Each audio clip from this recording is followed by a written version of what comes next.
India has recorded an unexpected spike in COVID-19 cases. Daily cases there have hit a month high of more than 2,000. That's nearly doubling from the previous day.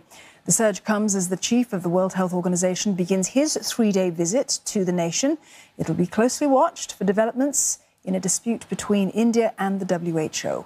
Now, reports have emerged that India is attempting to delay the public release of the global death toll from the pandemic. Ishan Garg joins us live now from New Delhi for more on this. Ishan, with those COVID-19 cases on the rise in India, has the government shown any readiness, perhaps, to backpedal on the easing of its restrictions?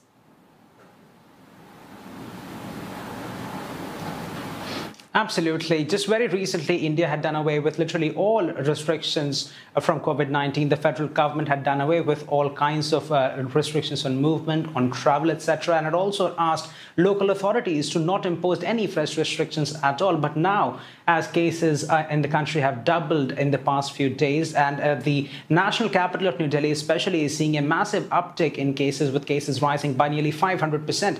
We are seeing some restrictions being brought back. So, for example, India's most populous state of Uttar Pradesh has reintroduced mask mandates in 7 to 8 cities just today. And most of these cities are in the vicinity of the national capital of New Delhi.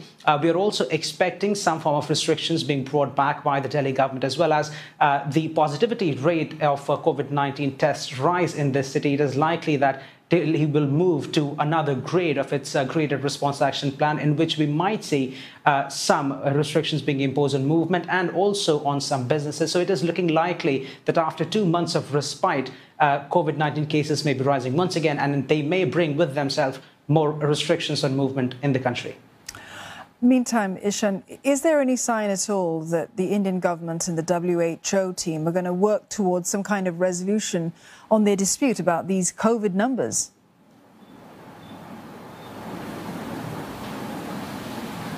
Well, that's certainly what the Indian government has been saying. In a press release, it has said that the Indian government is constantly in touch with the WHO regarding this whole debacle, that the WHO is saying that, the global death tally from COVID-19 was far more than what's been officially reported. And India's tally in particular, according to several reports, and also by also what the opposition parties are claiming, is excess of 4 million deaths caused by COVID-19. Now, official numbers in India of COVID-19 deaths are only 500,000.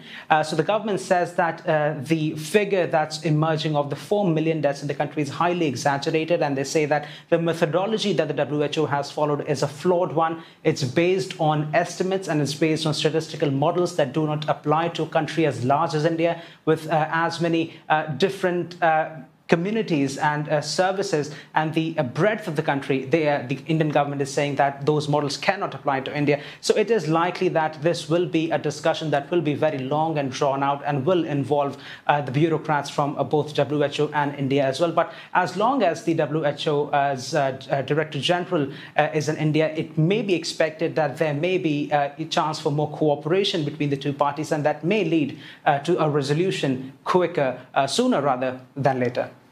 Ishan, thank you. Ishan Garg there in New Delhi.